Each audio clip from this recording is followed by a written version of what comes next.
Hey everyone, it's CL and today is Monday, June 6th.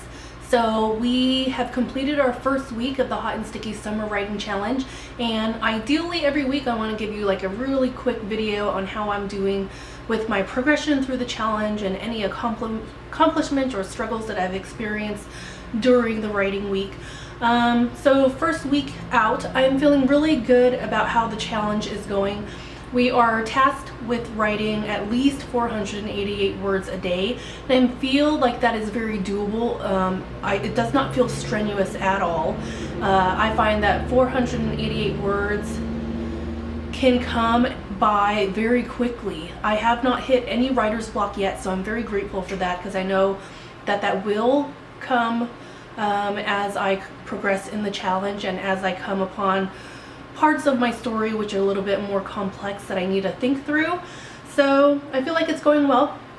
One of the things that really kind of annoyed me last week as far as writing is that my novel falls within the fantasy genre, and with fantasy novels their names aren't like traditional names like Sam and Frank or Robert.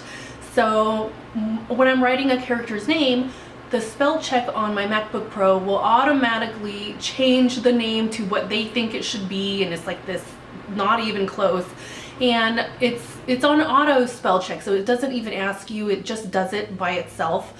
It like will make the correction without you having to do anything, and it's not until you read it back to yourself that you're like, hey, what is this word here where it should be a name?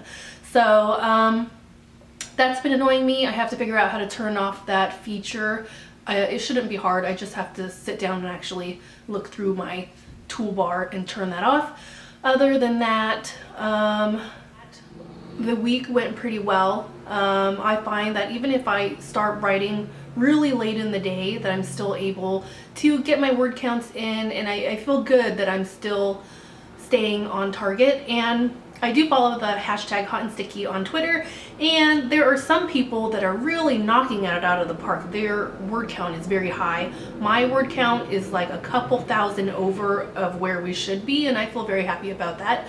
But don't feel discouraged if you are someone out there that your story feels like it's struggling to, like you're struggling to get down your story. For myself, I think one of the advantages I had coming into this challenge is that I have at least written short stories before, and so in that sense I'm familiar with my own writing process. One of the things, if you're a new writer, one of the things you might experience is that when you start off writing, you'll realize that your writing is coming out really badly, and it should be that way. This is draft one of your story. I don't want you to get the impression that once you finish the challenge, your book will be ready to be shipped off to the publishers, you know? More than likely that once this challenge is over, this will be your draft one, and you have to keep refining it and rereading it and continuously editing it to make it a piece of work that you're happy with, that you feel ready to ship off to be published, or maybe self-publish yourself like on Amazon or something.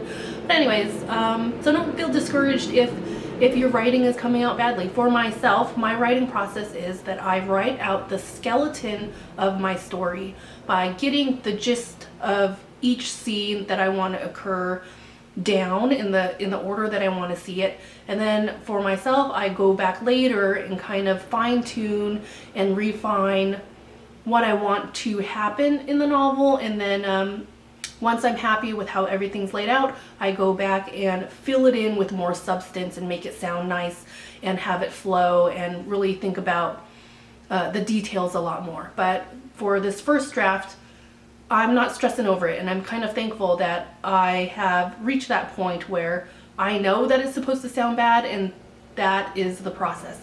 That it's not supposed to be perfect right away. So don't feel discouraged.